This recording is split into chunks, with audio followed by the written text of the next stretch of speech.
Hi అండి, welcome back to our channel. ఈరోజు అయితే అరిసెలని ఎలా ప్రిపేర్ చేయాలో మీకు చూపించబోతున్నాను. చూసారు కదా, నేనైతే ఫస్ట్ ఒక పెద్ద గిన్నె తీసుకొని బెల్లంని అయితే కట్ చేసేసి చిన్న చిన్న పీసెస్గా చేసి అందులోకి బెల్లం తడిసేంత వరకు వాటర్ వేసి పాకం వచ్చేంత వరకు ఇలా మరిగించేసేయాలండి. అందులోకి నేనైతే జిఆర్పి నెయ్యిని మాత్రం వేసేసాను. ఒక చిన్న డబ్బా మొత్తం వేసేసాను అందులోకి.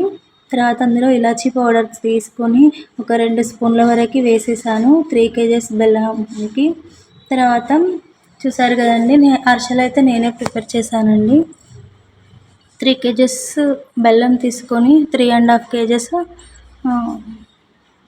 రైస్ను ముందు రోజు నైట్గానే నానబెట్టేసి 3.5 kgs మొత్తం మంచిగా నీట్గా కడిగేసి పెట్టేసుకోవాలండి. నైట్ నానబెట్టేసి తర్వాత నెక్స్ట్ డే మార్నింగ్ పట్టించామండి.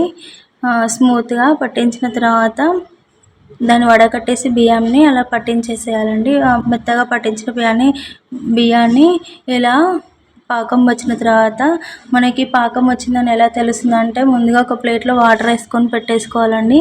అలా వాటర్ వేసుకొని పెట్టేసుకున్నట్టయితే మనకి పాకం వచ్చిందని ఇప్పుడు అందులో వేస్తున్నప్పుడు వచ్చిందా రాలేదా అని చూసుకోవచ్చండి. పాకం వచ్చిందని ఎప్పుడు తెలుస్తుందంటే వాటర్లోకి బెల్లం వేసినప్పుడు అది మనకి గట్టిగా అయ్యి ఉండలాగా కొంచెము సౌండ్ రావాలండి ప్లేట్కి. మరీ గట్టిగా కాకూడదు, కొంచెం లైట్గా ఇట్లా గట్టిగా కావాలండి. కొంచెం వాటర్ ఇప్పుకోకూడదు బెల్లం అయితే. అలా అయితే మనకి పాకం మంచిగా వస్తుందండి. తర్వాతకి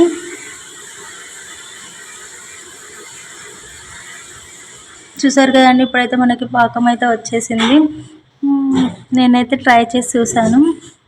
చిక్కగా అయిన తర్వాత అందులో వాటర్ వేసి మనకి ఉండలాగా గడ్డ కట్టిన తర్వాత బెల్లాన్ని అందులోకి ఇప్పుడు నేను ఎంత పిండి కావాలో 3.5 kgs పిండి అయితే నాకు పట్టింది 3 kgs బెల్లానికి.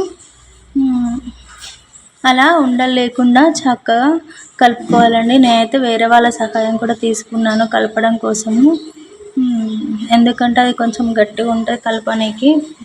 పాకం మాత్రం నేనే తయారు చేశానండి. అరిసెలు నాకు చేయనీకి వస్తుందండి. చూసారు కదా, ఇలా వేసి మొత్తం చిక్కగా అలా ఉండలు లేకుండా కలిపేసి పెట్టేసుకోవాలండి మొత్తము. అరిసెలు అయితే మనకి ఫంక్షన్స్కి, మనం సంక్రాంతికి స్పెషల్గా చేసుకుంటారండి. బాగుంటాయండి టేస్ట్. మీరు కూడా ఇలా నచ్చినట్టు ఇందులోకి మనం నువ్వులు కూడా వేసుకోవచ్చండి. మీకు నచ్చినట్టయితే సేమ్ ఇలా చేసుకోండి. ఈజీగా ఉంటుందండి, అంత ప్రాబ్లం ఏం కాదు. మేమైతే చేసేటప్పుడు అయితే ఒకరి హెల్ప్ తీసుకున్నాను. తర్వాత చేసేటప్పుడు చాలా 6 kgs వరకు అయింది పిండి బెల్లం కాబట్టి 3-4 అయితే దీన్ని ప్రిపేర్ చేసాము. ఒకరు మంచిగా నీట్గా ఉండలు గట్టిగా లేకుండా పిండిని మంచిగా ఉండలు చేసేయడానికి వీళ్ళ ఆడపడుచులండి. ఇలా వీళ్ళు చేశారు. ఒకరు వస్తారు, ఒకరు ఉండలు చేశారు.